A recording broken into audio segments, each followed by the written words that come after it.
Hello dear aspirants, welcome to the Exia IAS academy. तो चलिए देखते हैं कौन से इम्पॉर्टेंट न्यूज़ आर्टिकल हैं कल के न्यूज़पेपर एनालिसिस में जो इम्पॉर्टेंट रहेंगे एग्ज़ाम पर्सपेक्टिव से। एडमिशन ओपन है, आप हमारे फाउंडेशनल कोर्स से जुड़ सकते हैं जिसमें हम आपको कम्प्रीहेंसिव कवरेज प्रोवाइड करेंगे पूरे सिलेबस का। उसी हिसाब से स्टडी मटेरियल्स भी प्रोवाइड किया जाएगा। रेगुलर टेस्ट कंडक्ट कराई जाएंगी before pre and mains. Weekly test रहेगा और इसका असेसमेंट आपको क्विक मिल जाएगा। आंसर राइटिंग भी कराई जाएंगी स्पेशली फॉर मेंस और for all the GS paper including optional for UPSC as well as essay writing भी इंक्लूडेड रहेगा। जो भी गाइडेंस रहेगा एक्सपर्ट एंड एक्सपीरियंस्ड फैकल्टी के द्वारा ही दिया जाएगा जिनको फर्स्ट हैंड एक्सपीरियंस है of pre mains and interview event selection का। In house library facility available है जिससे जुड़ के आप अपने प्रिपरेशन को और बेटर बना सकते हैं। फर्दर डिटेल में जानने के लिए आप कांटेक्ट कर सकते हैं हमारे ऑफिशियल कांटेक्ट नंबर पे जो है 6002417488। तो देखते हैं आज का पहला आर्टिकल जो है regarding POCSO law, prevention of child from sexual offences act of 2012।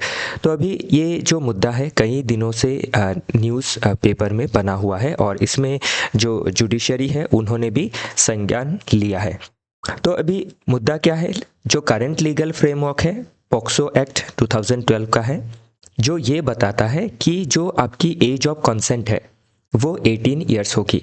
ऐसे तो गर्ल्स के लिए शादी का जो उम्र है वो आपकी 18 है और बॉयज़ के लिए 21 है, लेकिन जो कंसेंट का मामला है फॉर बॉय हो या गर्ल हो वो 18 है। और ये जो लॉ है पॉक्सो एक्ट ये जेंडर न्यूट्रल है, मतलब ये 18 से नीचे के चाहे वो लड़का हो या लड़की हो जिसके साथ आपकी सेक्सुअल रिलेशन बनाया गया है तो उसको पनिश किया जाएगा। और इसमें अगर जो चाइल्ड है, चाइल्ड ही माना जाएगा बिफोर 18, तो जो चाइल्ड है वो अगर कंसेंट देता भी है तो वो इरेलेवेंट रहेगा और जो आपका विक्टिम है उसको प्रोटेक्शन दिया जाएगा और जो एक्यूज्ड है उसको इसमें ये जो भी एक्ट है फिजिकल रिलेशन का उसको स्टैट्यूटरी रेप की तरह माना जाएगा। और जो बीएनएस है भारतीय न्याय संहिता 2023 उसने भी इस प्रोविजन को रिटेन किया है, इसी पोजीशन को रखा है। देन एम अगर देखें तो क्या एम है कि जो अब हमारे चाइल्ड है वो चाहे लड़की हो या लड़का हो वो सेक्सुअल अब्यूज़ को फेस करते हैं तो इसीलिए उनको प्रोटेक्शन दिया जाना काफ़ी ज़रूरी है। लेकिन अभी प्रॉब्लम क्या है कि इसमें जो आपकी पॉक्सो एक्ट है तो इसमें अभी मान लीजिए कि आपका जो लड़की है वो समझ लीजिए कि आपकी 17 ईयर्स की है और जो लड़का है वो 17.5 ईयर्स का है। तो इस मामले में क्या होता है, जो आपकी लड़की के फैमिली इनके अंदर कोई समझ लीजिए रिलेशन बन गया 17.5 ईयर्स का बॉय एंड 17 ईयर्स की गर्ल, तो इसमें क्या है जो बॉय है उसके ऊपर जो लड़की वाले फैमिली है वो आपकी एक्शन ले लेते हैं अंडर पोक्सो एक्ट और उससे क्या होता है जो लड़का है उसकी लाइफ ख़राब हो जाती है या फिर उसकी कैरियर बर्बाद हो जाता है। तो इसमें अभी क्या है ध्यान रखिएगा कि which changing socio economic circumstances with changing आपकी जो आज का समय है उसमें ये देखा गया है कि जो एडोलसेंट है वो अपनी सेक्सुअलिटी को 15-16 के बाद से ही एक्सप्लोर करने लगते हैं और वो क्या करते हैं अपनी ऑटोनॉमी के हिसाब से ही खुद से ही क्या करते हैं रोमांटिक रिलेशनशिप में आ जाते हैं। तो इसीलिए अभी क्या है, इसीलिए ये जो 18 इयर्स का एज है इसको लोअर करने के बारे में कहा गया है कि रिकॉग्नाइज करना है हमें एडल्सेंट सेक्सुअलिटी को। तो अगर समझ लीजिए कि कोई 17 इयर्स का लड़का है, 16 इयर्स की लड़की है और उन्होंने कंसेंशुअली सेक्सुअल रिलेशन बनाया है तो उसके लिए एक एक्स्ट्रा रोमियो जूलियट प्रोविजन होना चाहिए जो कि आपके डिफरेंट अदर यूरोपियन नेशंस में देखे जाते हैं। तो इसमें कहा गया है कि प्रपोज सोल्यूशन जो है रोमियो जूलियट जो क्लॉज है for close in age pairs, ध्यान रखिएगा क्लोज इन एज पेयर्स के लिए ही कहा गया है। जैसे कोई समझ लीजिए कि आपकी 12th में पढ़ रहा है लड़का या लड़की, तो उनके बीच क्या होता है कभी वो अपना जो आप समझ लीजिए कि एडोलसेंट सेक्सुअलिटी है उसको कभी एक्सप्लोर कर सकते हैं ऐसी चांसेस काफ़ी ज़्यादा बनती है, तो उसमें इसको आपके पॉक्सो के अधीन नहीं देखना है और पॉक्सो के अंदर आपका रोमियो जूलियट प्रोविज़न को निकालना है। ध्यान रखिएगा, क्लोज इन एज पीयर्स के बारे में कहा है, बहुत ज़्यादा एज क्या नहीं, जैसे कोई समझ लीजिए 30 इयर्स का है और जो लड़की है वो आपका समझ लीजिए कि 17 इयर्स की है, या फिर जो लड़की है 30 इयर्स की है और लड़का जो है 17 इयर्स का है, तो उसमें क्या है, जो 30 इयर्स का व्यक्ति है, लड़का हो या लड़की, उसको पनिश्ड हो जाएगा, लेकिन उसको पनिशमेंट मिलेगा। तो क्लोज इन एज पीयर्स के लिए ही रोमियो जूलियट जो प्रोविज़न है वो रहेगा। जैसे 2-3-4 साल के अंदर का कुछ एक गैप हम कंसिडर कर सकते हैं इन फ्यूचर, हमारी गवर्नमेंट, हमारी जुडिशरी। तो अभी इसमें ध्यान रखिएगा कि जब एडोलसेंट है जो 16 से 18 के अंदर है, वो अपनी सेक्सुअलिटी को एक्सप्लोर करते हैं, अपनी इवॉल्विंग जो कैपेसिटी है, ऑटोनॉमी है, उसको असर्ट करना चाहते हैं, लेकिन उसी समय क्या होता है, जो पॉक्सो एक्ट है इसका मिसयूज हो जाता है। इवन इन कंसेंशुअल रिलेशनशिप उसको क्रिमिनलाइज किया जाता है, और ऑफन ये किसके द्वारा होता है, लड़की के पेरेंट्स के द्वारा ही देखा जाता है। तो अभी अगर इंटरनेशनल नॉर्म्स देखें डिफरेंट कंट्री में, तो उसमें many countries set age at 16 with safeguards. तो विथ सेफगार्ड 16 को एज रखा गया है, और इसको call for close in age exemptions बताया गया है कि क्लोज इन एज एग्जाम्पशंस होने चाहिए, बड़े एज के नहीं होने चाहिए इसमें। देन है आपका आर्ग्यूमेंट्स अगेंस्ट दी चैलेंजेस। तो आर्ग्यूमेंट अगेंस्ट क्या है कि एक रिस्क हो सकता है एक्सप्लॉयटेशन का। दूसरी क्या है, जो माइनॉरिटी है उनका मैच्योरिटी कम रहता है, वो रेजिस्ट नहीं कर सकते हैं, उनके ऊपर कोअर्शन भी हो सकता है, तो उसका एक वल्नरेबिलिटी रह सकता है।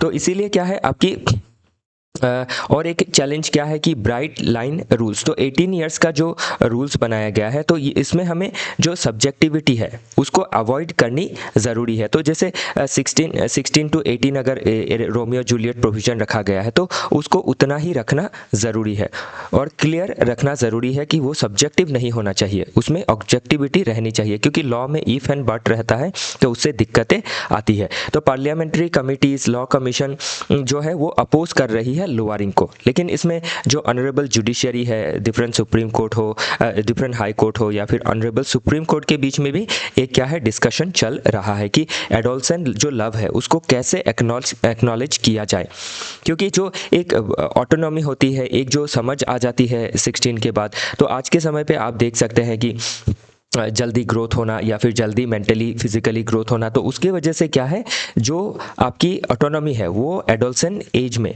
दी जा सकती है या नहीं, वो अभी एक मैटर ऑफ जो डिबेट या फिर कंसर्न बना हुआ है। तो इसका प्रपोज सोल्यूशन यही है कि in close in as peers में एक आपकी रोमियो जूलियट प्रोविजन को लानी चाहिए। और इसी के साथ क्या है, हॉलिस्टिक अप्रोच देखें तो कॉम्प्रिहेंसिव सेक्स एजुकेशन को प्रोवाइड करना ज़रूरी है, सपोर्ट सिस्टम देना ज़रूरी है, जुडिशरी के पास डिस्क्रिशन भी होना चाहिए क्लोज इन एज ग्रुप के लिए। इसीलिए ब्लैंकेट जो क्रिमिनलाइजेशन है वो करना सही नहीं है। तो ये काफ़ी दिनों से ये चर्चे पे है, तो ध्यान रखिएगा, इसके ऊपर क्वेश्चन बनने की संभावनाएं रहेगी। बाकी इसी तरीके से हमने इन्फोग्राफिक्स जो है वो रखी है, तो इसको आप एक बार पढ़ लीजिएगा।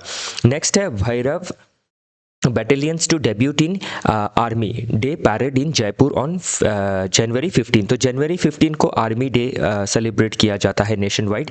तो आपका जो पैरेड होने वाला है जयपुर में ऑन 15 ऑफ जनवरी, उसमें आर्मी में एक बैटेलियन को इंक्लूड किया जाएगा और उसका नाम है भैरव। तो ध्यान रखिएगा, भैरव जो है, भैरव बैटेलियन के बारे में पूछा जा सकता है। तो भैरव बैटेलियन क्या होगा, एक हाई स्पीड ऑफेंसिव यूनिट होगा जो कैपेबल होगा ऑफ एग्जीक्यूटिंग स्पेशल फोर्सेस, और जो आपकी मल्टीपल लेवल पे डिफरेंट शॉर्ट ऑफ जो आपकी काउंटर अटैक्स होती है ऑफेंसिव तरीके से डिलीवर कर पाएंगी, एग्जीक्यूट कर पाएंगी। क्योंकि हम आज के समय पे देख सकते हैं जो मॉडर्न वारफेयर टेक्निक्स है वो काफ़ी चेंज हो गई है, जैसे ड्रोन का इस्तेमाल होना या फिर डिफरेंट टेक्निक्स का इस्तेमाल होना। तो उसके लिए हमें ज़रूरी है कि हम सिर्फ डिफेंसिव फोर्सेस ही नहीं, ऑफेंसिव फोर्सेस को भी रखें, ताकि हम जो मॉडर्न डे वारफेयर के चैलेंजेस है उसको हम टेकल कर पाएँ। तो 15 जनवरी कहाँ आपकी डेब्यूट होगी, जयपुर में होगी, पूछा जा सकता है। ये हाई स्पीड ऑफेंसिव फोर्स है, ये भी पूछा जा सकता है। देन आपका इसमें और अगर देखें तो इसका जो वार क्राई है वो है राजा रामचंद्र की जय। देन इसमें टेक ड्रिवन वारफेयर जो अभी हम देख रहे हैं कि शिफ्ट आई है कि अनमैन्ड वारफेयर में काफ़ी ध्यान दिया जा रहा है। तो जो आपका वैरव बैटेलियन होगा इनको काफ़ी स्पेशलाइज तरीके से ट्रेन किया जाएगा और इनको टेक्नोलॉजिकल जो पावर है, जो टेक्नोलॉजिकल इक्विपमेंट्स है वो भी दी जाएंगी। तो every unit equipped with loitering munition and surveillance drone जो है वो इनके पास रहेगा और ऑपरेशन में तब वो अजाइल तरीके से क्या है फाइट कर सकेंगे और हमारी देश की जो सिक्योरिटी है, सोवरेनिटी है, उसको प्रोटेक्ट कर पाएंगे। तो ये सभी चीज़ें हमें ज़रूरी है। तो ये सिक्योरिटी के पर्सपेक्टिव से पूछा जा सकता है। तो अभी हम क्या कर रहे हैं, एक डॉक्ट्रिनल शिफ्ट हमारे देश में देखा जा रहा है कि we are moving from threat based defensive to capability based offensive preemptive attack, ताकि हम सेल्फ रिलायंस बन सके। हैवी फोकस है सेल्फ रिलायंस में इन ड्रोन टेक्नोलॉजी। तो ये सभी चीज़ें हम इसमें देख सकते हैं। बाकी सिलेबस के जीएस पेपर 3 सिक्योरिटी के पॉइंट ऑफ व्यू से, इंडिजीनियस टेक्नोलॉजी के पॉइंट ऑफ व्यू से, GS paper 2 India and neighbourhood relation में हम किस तरीके से डेटरेंस क्रिएट कर सकते हैं उस एंगल से पूछा जा सकता है। बाकी और भी इन्फोग्राफिक्स हमने दी है, इससे आप क्या कर सकते हैं, चीज़ों को और बेटर समझ सकते हैं। जैसे हाइब्रिड वारफेयर है, इसीलिए स्पेशल फोर्स की ज़रूरत है। अनमैन्ड सिस्टम को भी हमें डेवलप करना है जो हमने वैरव बैटालियन के ज़रिए डेवलप किया है और हाई स्पीड ऑफेंसिव यूनिट होगा ये, और मास ड्रोन जो है वो ऑपरेट करेगा इसमें। तो इसीलिए क्या है, अभी की चैलेंजेस क्या है, इंटीग्रेटेड तरीके से हमें फाइट करना जो ज़रूरी है। जैसे थिएटर कमांड का बारे में हम डिस्कस करते रहते हैं, तो उस तरीके से इंटीग्रेटेडली हमें फाइट करना है। और टेक्नोलॉजी की जो हमारी देश की खुद की एक वल्नरेबिलिटी है, जैसे टेक्नोलॉजी को डेवलप करने के लिए क्रिटिकल मिनरल्स वगैरह चाहिए, तो उसमें हमें आत्मनिर्भर बनना ज़रूरी रहेगा। और हिस्टोरिकल एवोल्यूशन देखें तो 47 से 91 के बीच आपकी 62 में इंडो चाइना वॉर लड़ी गई, इन 1965 पे इंडिया पाकिस्तान, 1975 में अगेन इंडिया, 1971 में अगेन इंडिया पाकिस्तान, फिर 1999 में 80 से 1999 के बीच इंसर्जेंसी हो, कारगिल वार हो, ये हम देख सकते हैं। तो इसके लिए हमें क्या है, अपनी जो डिफेंस की कैपेबिलिटी है, टेक्नोलॉजी है, उसको बढ़ानी काफ़ी ज़रूरी है। और उसी साइट्स उसी को ध्यान में रखते हुए ये जो डेवलपमेंट है वो की गई है। नेक्स्ट अगर देखें तो PSLV C62 mission and the evolution of Indian space policy. तो ध्यान रखिएगा जो C62 है, इससे पहले एक C60 मिशन था मुझे जहाँ तक ध्यान है, ये दोनों मिशन अनफॉर्चुनेटली फेलियर रही है। तो इसको अभी इसमें तो आज का मिशन लॉन्च, मतलब कल का डेट में जो मिशन लॉन्च हुआ था उसके बारे में है, फ्रॉम श्रीहरिकोटा, जो सतीश धवन स्पेस सेंटर है वहाँ से। तो आज ये खबर आया कि ये अनफॉर्चुनेटली फेलियर रही है, और इससे पहले जो मिशन था वो भी फेलियर रहा है। तो अभी हमारी जो स्पेस एजेंसी है, तो उनको अभी इसके ऊपर क्या करना होगा, इंट्रोस्पेक्शन करना होगा, और जो भी चीज़ें आपकी मिस्ड रही है जिसके वजह से मिशन फेलियर हुआ है, वो उस कारण को निर्धारण करते हुए उनको आपका एड्रेस करना होगा। बाकी इसमें कुछ थोड़ी सी इंपॉर्टेंट चीज़ें हैं जो हमें ज़रूरी हो सकती है एग्ज़ाम के पर्सपेक्टिव से। सो मिशन ओवरव्यू अगर देखें तो 105वां लॉन्च था फ्रॉम श्रीहरिकोटा से। देन NSIL का ये कमर्शियल मिशन था। क्यों कमर्शियल मिशन था? क्योंकि डिफरेंट नेशन की और हमारे स्टेट्स की भी इस जो सैटेलाइट्स है वो इसमें थी। और NSIL क्या है? कमर्शियल विंग है ऑफ द इसरो। तो ये ध्यान रखिएगा कि NSIL क्या है, new space India limited. Okay तो इसमें प्राइमरी पेलोड जो था वो क्या था, EOS-N1, और ये स्ट्रेटेजिक अर्थ ऑब्जर्वेटरी था। और कहाँ से लॉन्च हुआ था? सतीश धवन स्पेस सेंटर श्रीहरिकोटा आंध्र प्रदेश से। ये सभी चीज़ें ध्यान रखनी है। कौन सा व्हीकल था? PSLV व्हीकल था, DL वेरिएंट। तो और कहाँ जाने वाला था? सन सिंक्रोनस ऑर्बिट में जाने वाला था। और इसमें आपकी ध्यान रखिएगा जो सैटेलाइट्स थी, एक थियोस 2 करके सैटेलाइट्स थी जो थाईलैंड और UK की थी, 2 सैटेलाइट थी इसमें। देन ध्रुव स्पेस था, इंडिया के लिए था ये। फिर मुनल था, नेपाल के लिए हमने ये लॉन्च किया था। फिर लाचित जो था, ये ध्यान रखिएगा, लाचित 1 था, लाचित बोरफुकन जी के नाम से ही ये रखा गया था। तो इसमें भी हम देख सकते हैं कि ये असम इंडिया एकेडमिक कुछ पर्पस से और डिफरेंट अदर पर्पस से भी ये लिया गया था। तो मुझे जहाँ तक ध्यान है डॉन बॉस्को यूनिवर्सिटी ने इसको डिज़ाइन किया है, तो ये पूछा जा सकता है। फिर किड कैप्सूल यूरोपियन यूनियन का था, फिर एडुसेट जो ब्राज़ील का था। तो इंटरनेशनल कोलाबोरेशंस हम देख सकते हैं, डेमोक्रेटाइजेशन ऑफ स्पेस, और किस तरीके से स्पेस सेगमेंट में इसरो जो सिर्फ इंडिया का ही पावर हाउस नहीं बना हुआ है, ये डिफरेंट अदर नेशंस को भी स्पेस रिलेटेड सर्विसेज प्रोवाइड कर रहा है। तो ये अनफॉर्चुनेट है, फेल हुआ है, लेकिन इसके पहले भी हमारे बहुत सारी मिशंस जो है वो काफ़ी हमने सक्सेसफुल तरीके से कंडक्ट करवाया है। 104 सैटेलाइट को एक साथ वन गो में लॉन्च करना हो, या चंद्रयान मिशन हो, या फिर आपके मार्स ऑर्बिटर मिशन हो, या आदित्य L1 हो, या फिर जो हमारी एम्बिशियस आने वाली जो गगनयान मिशन हो, या फिर भारतीय अंतरिक्ष स्टेशन बनाना ही क्यों ना हो। तो ये सभी जो हमारी ऑलरेडी सक्सेसफुल मिशन है, तो इसीलिए क्या है, हम ये आशा करते हैं कि हमारी जो स्पेस एजेंसी है वो जो भी खामियां रही है उनको दूर करके हम फिर से इसमें सक्सेस को अचीव कर पाएंगे। तो सिग्निफिकेंस क्या है फ्यूचर के लिए, एक स्ट्रैटेजिक ऑटोनॉमी हमें मिलेगी, इकोनॉमिक वायबिलिटी एक आ सकता है, नॉर्थ ईस्ट का कंट्रीब्यूशन हम इसमें लासित जो आपका सैटेलाइट था उसके बारे में देख सकते हैं। तो ये APSC फोकस रहेगा प्लस विथ UPSC। तो ये सभी चीज़ें हमें देखनी ज़रूरी होगी। तो ध्यान रखिएगा कौन कौन से देश की सैटेलाइट थी वो नाम पूछा जा सकता है। नेक्स्ट हम देखते हैं conservation practice in the global south undermines rights researchers. तो जो ग्लोबल साउथ है उसमें जो भी कंजर्वेशन प्रैक्टिसेस है उसमें जो लोकल कम्युनिटी है उसकी राइट्स को किस तरीके से अंडरमाइन किया गया है वो चीज़ें इसमें दी गई है। तो अभी अगर हमारे देश में हम देखें तो कंजर्वेशन का एक टसल किसके साथ रहता है, जो इंडिजीनियस कम्युनिटी है, क्योंकि बहुत सारी हमारी जो ट्राइबल भाई बहन जो है वो आपकी जो शेड्यूल एरिया में रहते हैं, तो वो स्पेशली फॉरेस्ट के ऊपर डिपेंडेंट रहते हैं, और सदियों से उन्होंने फॉरेस्ट को कंजर्व किया है, उसके एनिमल जो है उसको कंजर्व करते आए हैं। तो अभी जो कॉलोनियल पावर्स जो हमारे देश में आए तो उन्होंने क्या किया, कंजर्वेशन का जो मॉडल था उसको चेंज कर दिया, नेचर को फेंस कर दिया फ्रॉम ह्यूमंस, जो ह्यूमन नेचर के साथ कोएग्जिस्ट कर रही थी। तो इसीलिए हम 19th सेंचुरी में जो कॉलोनियलिज्म था जो ये मानती थी कि ह्यूमन का जो है वो सेटलमेंट नहीं रहना चाहिए इन दिस फॉरेस्ट एरिया, जबकि वो फेंच करके खुद ही एक्सप्लॉइट करते थे, जबकि सदियों से जो हमारी खुद की पॉपुलेशन है उन्होंने कभी जितना चाहिए उससे ज़्यादा जो है नेचर से नहीं लिया है।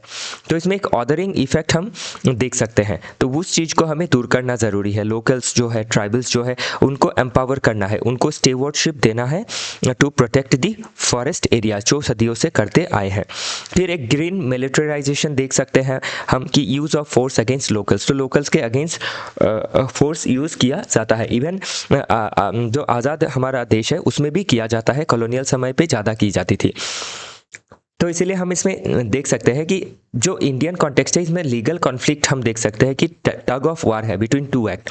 One is wild life protection act of 1972 जो काफ़ी प्रोटेक्शनिस्ट है और सही भी है।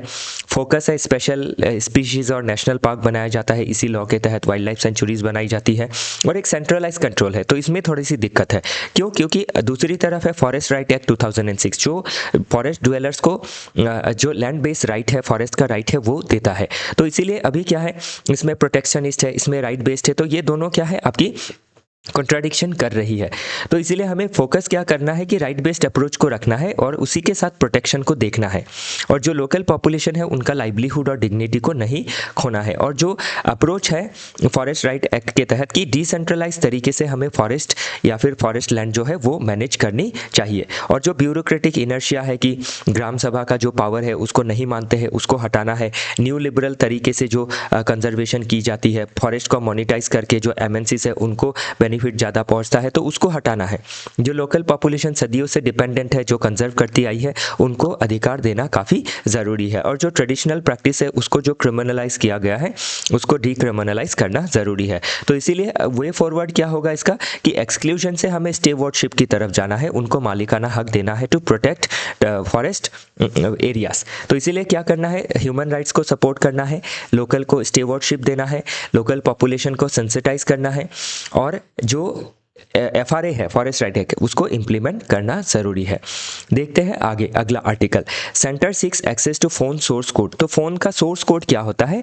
तो सोर्स कोड ध्यान रखिएगा, जैसे कि कोई भी फ़ोन है, एप्पल हो या फिर आपका सैमसंग हो या फिर डिफरेंट अदर फ़ोन है, तो उसमें सोर्स कोड क्या है? जो सॉफ्टवेयर है, उसकी जो ऑपरेटिंग सिस्टम है, उसका एक कोड रहता है जो कंपनियां शेयर नहीं करती है, क्योंकि उस कोड से क्या है, उस पूरे ऑपरेटिंग सिस्टम को, उस पूरे फ़ोन को डिकोड किया जा सकता है, और डिकोड करके क्या किया जा सकता है, उसमें जो भी प्रॉब्लम है उसको ठीक की जा सकती है। तो इसीलिए हमारी जो सरकार है उसने जो सोर्स कोड है उसको रिवील करने के बारे में कहा है कि जो हमारी सिक्योरिटी एजेंसीज है, जो प्रोटेक्ट करती है साइबर फ्रॉड से हमारे पॉपुलेशन को। तो 80 करोड़ से भी ज़्यादा हमारे देश में फ़ोन चलाने वाले लोग हैं, तो उनके फ़ोन में काफ़ी वल्नरेबिलिटी देखी जाती है, जैसे साइबर फ्रॉड होना, फाइनेंशियल फ्रॉड होना, डिजिटल अरेस्ट होना, इन तरीके की चीज़ें।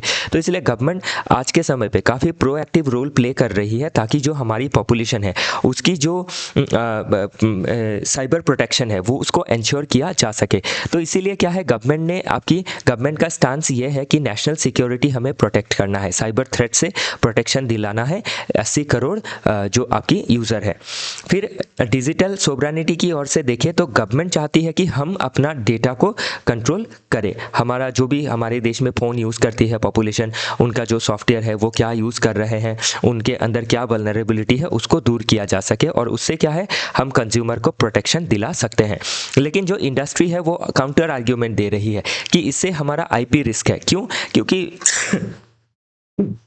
जो फ़ोन है उसका जो सॉफ्टवेयर है और उसके अंदर जो आपकी कोड है वो आपका उनका मेन इंग्रेडिएंट है, और उसी को अगर दे दिया जाए तो उससे क्या है, इंटेलेक्चुअल प्रॉपर्टी राइट्स का खतरा रह सकता है।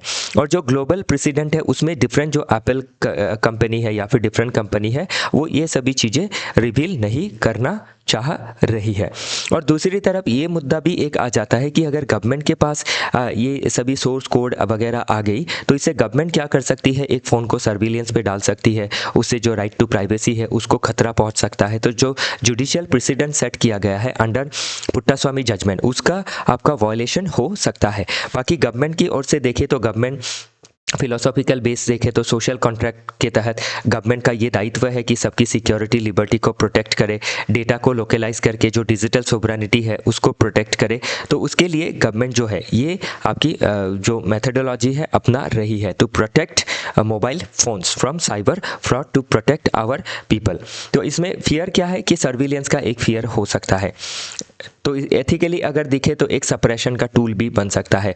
इंटरनेशनली देखें तो US के साथ, साउथ कोरिया के साथ जो टेक जाइंट है जिससे हमारी पास टेक्नोलॉजी आती है, उससे रिलेशन हमारा ख़राब हो सकता है।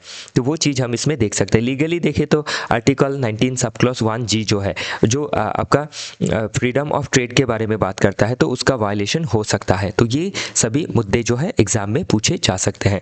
नेक्स्ट देखें तो एक्स एक्सेप्ट्स, एक्स जो फॉर्मर ट्विटर था उसी का नया नाम है एक्स। तो एक्स ने अपना जो मिस्टेक है उसको एक्सेप्ट किया है। तो उनका एक ग्रॉक करके एक AI है। तो इस AI के ज़रिए क्या हुआ है, आपकी ऐसी मॉर्फ्ड इमेज या फिर ऐसी ऑब्सीन इमेज क्रिएट की गई है जिससे लोगों का जो प्राइवेसी है वो वायलेट हो रहा है, लोगों का जो लाइफ लिबर्टी है, डिग्निटी है, वो वायलेट हो रही है। तो इसीलिए इंडियन गवर्नमेंट ने कुछ दिन पहले नोटिस जारी किया था कि ग्रॉक को आपकी कंप्लायंस करनी होगी विद इंडियन लॉज। तो अभी इसमें ध्यान रखिएगा कि अभी जो हमारा IT एक्ट है, ओके, या फिर digital personal data protection act है, ये सभी चीज़ें क्या करती है, हमारे पॉपुलेशन के राइट्स को प्रोटेक्ट करती है। जैसे IT एक्ट 2000 का है, तो उसमें एक सेक्शन 79 है, ये सेफ हार्बर प्रोवाइड करता है, सेफ्टी प्रोवाइड करता है और डिजिटल मीडिया इंटरमीडियरी जैसे ग्रॉक हो या फेसबुक हो, इंस्टाग्राम हो, कि उसमें यूज़र अगर कुछ गलत कर रहे हैं तो वो यूज़र उसके लिए रेस्पॉन्सिबल होगा। जो सोशल मीडिया इंटरमीडियरी है या फिर फिड्यूशरी है वो उसके लिए रेस्पॉन्सिबल नहीं होगी। तो इसमें गवर्नमेंट ने ये कहा है कि आप भी जिम्मेदार होंगे, क्योंकि आपको भी ड्यू डिलीजेंस जो है वो अपनानी ज़रूरी है कि आपका प्लेटफॉर्म यूज़ करके कोई आपकी नेगेटिव चीज़ें कर रहा है तो उसके लिए आपने ऐसा कुछ सिस्टम खोल के रखा है, तो उसको आपको मिनिमाइज़ करना ज़रूरी है, उसको कंट्रोल करना, टेकल करना ज़रूरी है। तो वही चीज़ इसमें मेंशन की गई है कि जो प्लेटफॉर्म ओनर है उसको कंट्रोल करना है। जो सेफ हार्बर है वो कंडीशनल है कि आपको कंप्लायंस रखनी है, उसके बाद अगर कोई गलती होती है तो उसके लिए जो जिसने गलती की है उसको सज़ा दी जाएगी। तो इसीलिए अब एआई अभी बेसिकली जो जेनरेटिव एआई है, जो rise of deep fake obscene content हम देख सकते हैं सपोज कॉक, तो इनको कंप्लाइंस करनी ज़रूरी है। हम नेगोशिएट नहीं कर सकते हैं सोबरानिटी को लेके, वो चीज़ इसमें कही गई है। प्लस अगर हिस्टोरिकल एवोल्यूशन देखें तो 2000 में आईटी एक्ट आया, 2015 में श्रेया सिंगल केस आया, 2021 में आईटी रूल्स को बनाया गया under IT act. Then present अगर देखें तो digital personal data protection act को हम देख सकते हैं। तो ये आज के डिस्कशन का लास्ट आर्टिकल था। आई होप चीज़ें आपको समझ में आई है। तो इसी तरीके से हमारे साथ जुड़े रहिए, हम कोशिश करते रहेंगे आपके लिए नई नई चीज़ें आपको बताने के लिए, सिखाने के लिए, और हमारे साथ जुड़े रहने के लिए बहुत बहुत शुक्रिया।